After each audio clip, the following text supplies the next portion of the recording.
I'm Steve Dangle, and you're listening to Stick to the Pod. So here we go, episode 2. No, not episode 2, season 2, episode 3. Or is it episode 25? Come on, listeners, give me some advice. What should we do? Is it an episode 3 of the new season? Or are we just going to carry on from where we left off last season and we're into episode 5? What sounds better when I introduce? Is it season 2, episode 3? Or is it welcome to episode 25? You tell me. Get in touch. sticktothepod@gmail.com. Drop me a message on the socials, whether it's Facebook, X, or even dropping a message on the YouTube channel. Let me know what your thoughts are. Anyway, whatever we go with, let's just jump straight into an episode. A little bit more of what was going on last weekend before we jump into what's coming up. From around the leagues, nothing has cropped up yet. No major incidents, no bans, nothing has come up on my radar as of yet and as we speak on this current episode. So, where should we start? Let's get straight into Saturday. Hull Jets at home to the Widnes Wild. And it was a 9-2 rout for the Hull Jets. Blasting away the Widnes Wild in the first period, taking the first period 4-0. A much tighter second, Widnes tightened things up, only losing out 3-2 in the second period, and then being shut out in the third period 2-0, giving a scoreline of 9-2. Widnes Wild also outshot heavily, 45-16. So the goal scorers are the usual suspects, as I would say. Obviously now we have Vlad Volkanovs to the mix in Hull colours. He scored 2 goals. Robinson, Britton, Kerman, Hagger, a usual suspect. Beach, usual suspect, and Yaseko and Daintif, the up-and-coming usual suspects. So it was a 9-2. Goal scorers for the Widnes Wild is the young, very talented Thompson, who picked up 2 goals for the Widnes Wild. So nothing too out of the extraordinary. I think a result everyone kind of expected. Whether it being that heavy, I couldn't possibly say really, but a 9-2 drubbing. Hull doing what Hull do best, and that's winning at home and take the 3 points. The Saturday's only other fixture to go along with this one was at the Billingham Forum. This was a rescheduled fixture, a fixture I wasn't unable to attend. Thanks a lot, D-Side, for your fixture issues. Maybe if you turn up at meetings, we don't get these fixture issues. But hey-ho, I unfortunately missed this game to a prior engagement. Like I said, this fixture wasn't originally scheduled for this date, meaning 1 or 2 Stars players missed out as well. Anyway, I think it was a bit of a shock scoreline. I think the winner was always going to be the Billingham Stars. I think they are just that bit stronger than D-Side, but to smash them 11-1, I don't think anyone saw that one coming. D-Side are a team expected to be up there or thereabouts. We know there's ongoing rumours around their import situation. Where was Petr Valusiak? Where's Jake Witkowski? Which one's going to be a dragon? Which one isn't going to be a dragon? And I think only time will tell, because nothing officially has yet been announced. So for the Stars, I think the Stars, my biggest issue for the Stars was how do they go into this weekend after the performance against the Hawks of last week. Dead easy to sit back and say, yeah, we've just beat title favourites, we're going to be alright this year. But no, the hunger, the determination was there, as you see in the scoreline. I heard nothing but great things about the attitude. And my team came out flying, taking the first period 3-0, the second period 4-1, and the third period 4-0, with a score of 11-1. The shots kind of intrigued me though. Apparently we outshot D-Side 45-41. So make of that what you will. Either Stars netminder had a blind night, or he didn't probably face that much rubber. Anyway, the special teams just get a mention here. I think the Stars scored 10 short-handed goals last year, and they've got off this year with a bang, scoring 2 already, and also being 4 out of 5 on the power play. So that does cover Saturday's fixtures. I can't go too much into it. Like I say, I wasn't in attendance at the Forum on Saturday. I was elsewhere due to originally this being a blank night for the Stars, but thanks to the D-Side and their fixture issues, hey ho, I missed the game. So just a little quick recap of Saturday the 14th of September. The Hull Jets blast away the Widnes Wild 9-2.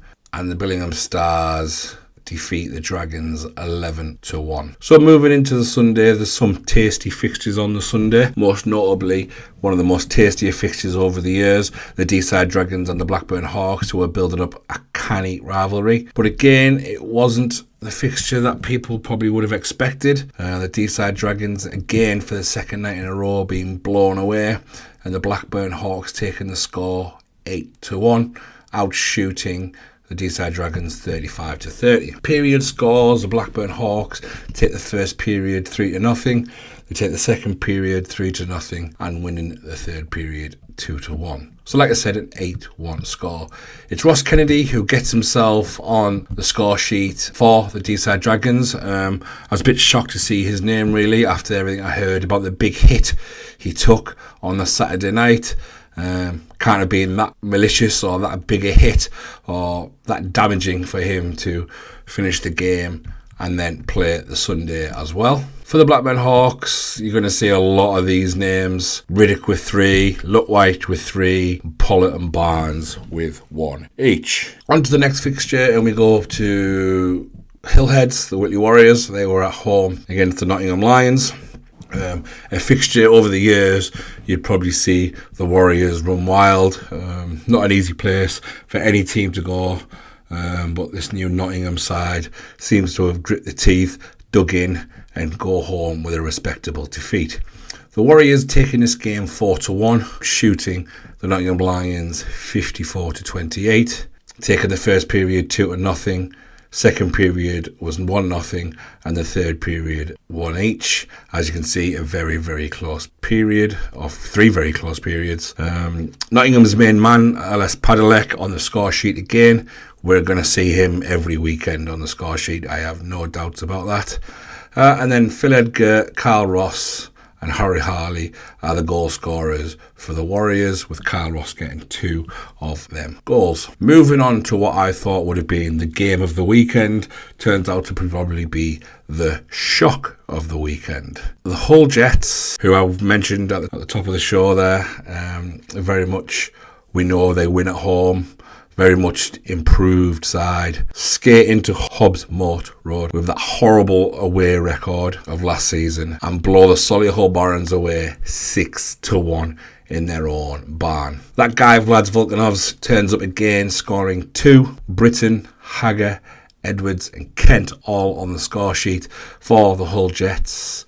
White scores for the Solihull Barons, a name that I mentioned in my interview with Graham Hamilton. I thought he would be the name to watch for the Barons, getting on the score sheet for them. So yeah, a 6-1 victory for the Hull Jets in Solihull, outshooting the Barons 48-43. Period scores: Hull Jets take the first period 1-0, so the second period 3-1, and then the third period 2-0. We all know about the Barons' firepower. That top line is scary, scary good, of Otterson and the Mulcahy brothers.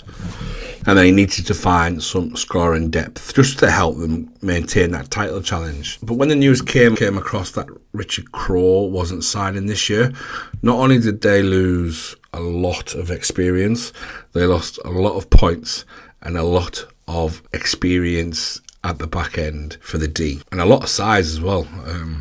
They're a big side, Solihull, and they do lose quite a lot with him going to Australia for the next year or so. So it wasn't meant to be for the Barons, and I'm sure they'll want to make amends for that in their next home fixture, which we will move on to in a bit. Now on to the last game of the weekend. I have saved this one to last. I was there, so I am able to comment.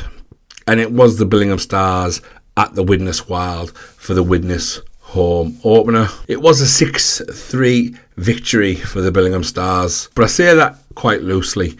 They outshot the Widnes Wild 42-24, taking the first period 4-1, and then the second and third periods, both periods were 1 goal apiece. So as you can see, the Stars blew the Wild away in the first period, and it was a pretty impressive performance in the first period. And it was like, this could be a long night for Widnes. But for whatever reason, I know a Stars player, 1 or 2 Star players picked up a knock, left the game early. Nothing too serious, I believe, but unfortunately weren't able to continue. Lines got muddled up a little bit, but for some reason just took the foot off the gas, weren't as clinical with passing and moving, weren't skating as hard as what Widnes were. And to be fair to Widnes as well, I think the hammering they took the night before, this being the home opener, and obviously then getting blown away in the first period, I think they kind of said, no, it's not happening again. We're not getting blown away. And they skated a little harder. It was very messy, very scrappy at times. I don't really think there was much plan, or it didn't seem like there was much plan around the Widnes style of play. It just can't be. It just, best expression was just all arms and legs. They dug deep, they skated very hard, and that was about it really. And when a couple of chances came along, they did take them. As for goal scorers, for the Billingham Stars, your usual suspects. Sykes got 2, Grittons, Moss, James Moss, Ian Brown, and also Lucas Dowdle getting on the score sheet. Alston, Gilbert and Hathaway for the Widnes Wild. But yeah, not the best performance from the Billingham Stars, especially the second and third period, whether it was the amount of effort that went into the Blackburn game week previous, and then they continued that again on the Saturday. So they just lifted off, let off a little bit. Like I say, holding on to the puck a bit longer than they were. The passes weren't snapping across the ice. They weren't skating as hard. They stopped finishing hits. So it'll be kind of interesting to see how they approach the coming weekend and what the coaches have them doing this week in training. So just a quick little run through of what went on Sunday the 15th. We'll go from the top again. Deeside Dragons lose out at home to rivals Blackburn Hawks 8-1. Whitley Warriors made to work on home ice for a 4-1 victory over the Nottingham Lions. The Jets blow the Barons away in Solihull, taking a 6-1 victory for the surprise result of the weekend. And Billingham Stars taking all 3 points away to Widnes. So what does that mean? What's coming up this week? So let's just... No, we won't go into the fixtures actually. We'll jump into the league table. Yeah, it's a bit early still. I'm not going to do the cup tables yet because they're a bit of a mess at the moment until a few games have been played. I know a couple of teams haven't even played a game yet in the cup. So I won't... you know what? For what it's worth, we'll quickly run through the cup tables. So Group A, Whitley Warriors, Billingham Stars, Deeside Dragons, Nottingham Lions, Sheffield Scimitars. At the moment, the Warriors sit top of that with 6 points, playing 2 games. In second place is Billingham Stars with the 1 win, with 3 points. Dragons in third, playing 2 games with 3 points. Nottingham Lions have played 3 games, 3 points. And the Sheffield Scimitars, 2 games and 0 points. Moving into Group B, Hull Jets 3 from 3 at the top and 9 points. The Barons played 2, won 1, lost 1, 3 points. Hawks yet to play a game in the Cup, which I believe ends this weekend. Leeds Knights 2 games, 2 losses. And the Widnes Wild, the 1 game and 1 loss. So just to remind everyone, the Cup this year, 2 groups, Group A, Group B, and I believe winner of Group A will play second place of Group B, and winner of Group B will play second place Group A. So moving then into the league table, because everyone's at least played 2 games. So up the top, it is the defending champions. They've worked their way up there. They are 3 from 3 with 9 points. 20 goals scored and 5 against. In second place, right on the coattails, is the Hull Jets, also 3 from 3, 9 points, 18 goals for and 5 against. Whitley Warriors take up third with 2 from 2, 12 goals scored, 3 against for their 6 points. Blackburn Hawks in the 4th position. 2 games played, 1 win, 1 loss for their 3 points. 9 goals scored and 3 against. Then it's the Deeside Dragons. 3 games played, 1 win for their 3 points.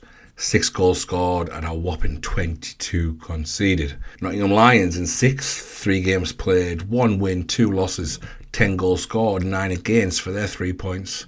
The Barons, 2 games played, 1 win, 1 loss, 3 points, 5 goals scored, 7 against. League New Boys, Leeds Knights NIHL, 2 games played, 2 losses for 3 goals, 7 against, 0 points. Widnes Wild, same again, 2 games played, 2 losses, 5 goals scored, 15 against, also 0 points. And at the bottom, the Sheffield Scimitars, 2 games played also, and 2 losses for the 3 goals scored and 14 against. So that's just a quick rundown of the league table. Does this weekend bring for NIHL North 1? Well, we do have 3 games on the Saturday, starting with Blackburn Hawks' home opener, I believe, Saturday the 21st of September, and they're at home to the Nottingham Lions. Leeds Knights get their weekend, their home opener underway with a double home weekend. First of all, they welcome Yorkshire rivals, the Hull Jets. And also on the Saturday, we're in Yorkshire for the Sheffield Scimitars versus the Whitley Warriors. Sunday then probably brings the game of the weekend. First up, we have the Hull Jets in another Yorkshire derby with the Sheffield Scimitars. Leeds Knights facing their biggest test to date against the Blackburn Hawks. And then it's the Solihull Barons who will be seething after last weekend's result and will be wanting to put one down on defending league champions, the Billingham Stars. And then, another potential barn burner of a game, probably for all the wrong reasons, the Widnes Wild versus the Deeside Dragons. So quite a lot to go at next weekend, so that's going to be a bigger episode next time out, so I'll have to make time available. So just to quickly run through the weekend's coming fixtures, I will just run through them like they are appearing on NIHL Stats. Saturday the 21st of September, Blackburn Hawks against the Nottingham Lions. Also Saturday, Leeds Knights versus the Hull Jets. And the final fixture on Saturday is the Sheffield Scimitars versus the Whitley Warriors. Moving into Sunday, we have Hull Jets at home to the Sheffield Scimitars, the Leeds Knights at home to the Blackburn Hawks, Solihull Barons hosting the Billingham Stars, and the Widnes Wild also on the Sunday at home to Deeside. So that is pretty much it for League 1, Division 1, North 1. I have got my phone open. I can't see anything yet coming through in regards to disciplinary stuff. I can't see anything yet. That's not to say there won't be any. It could be now that they just put that out on a Friday, but no, nothing as of yet. So what we'll do is we'll quickly move over to Division 2 and just have a little look at what's going on over there. So Saturday the 14th of September, the Deeside Ducks got their inaugural season up and away and may lose out to the Kingston Sharks 5-4. Defending champions Telford Tigers beat the Aldringham Aces at home. Moving into Sunday, the Aldringham Aces lose out 4-1 to Coventry Blaze, and playoff champions wallop the Bradford Bulldogs 7-0, and Nottingham Lions NIHL 2 take a humping at the hands of Sutton Sting. So what brings us this weekend in Division 2? Well, on the Saturday we have the Alty Aces against those Buccaneers of Billingham. The Coventry NIHL Blaze are playing the Deeside Ducks. Sutton Sting host the Sheffield Titans. Telford Tigers will take on the Nottingham Lions 2. Moving into Sunday, we have the Sheffield Titans playing the Telford Tigers. The Lions of Nottingham at home to Kingston Sharks. Bradford Bulldogs are taking on Coventry Blaze NIHL, and the Buccaneers are taking on the Sutton Sting in a repeat of that playoff final. So that's your hockey fixtures for this current weekend. Please do have a look around at your fixtures, see if you can get to a game. Both divisions are more than competitive than they've been for a long time. We're only at the start of the season. It's going to be up and down all season long. Plenty of talking points. Like I say, we're just at the start of the season. So please do try and grab a game as close as you possibly can. It doesn't even have to be an IHL, to be honest. If you want to go National League or Elite League, get yourself to a game. It is fantastic entertainment. So nothing from me now. I'm just having another quick scour on my phone to see if there's anything coming out. Doesn't look like there's going to be any disciplinary news or anything like that from our division, at least not tonight anyway. So I will call that a wrap there. Like I say, please get in touch. sticktothepod@gmail.com and on Facebook and X. The YouTube channel, please give it a like and subscribe. Tell all your friends, like and subscribe, share, tell them to share. Like the page, follow the page, and also leave reviews as well. If you're listening onto the likes of Apple and Spotify, please do give that 5-star review if you think it's 5 stars. So that's all from me. I'll catch you next week. It's probably going to be a bumper episode next week with the amount of fixtures that are taking place, and I'm sure we'll get plenty of talking points from the weekend. That's all from me. Bye for now.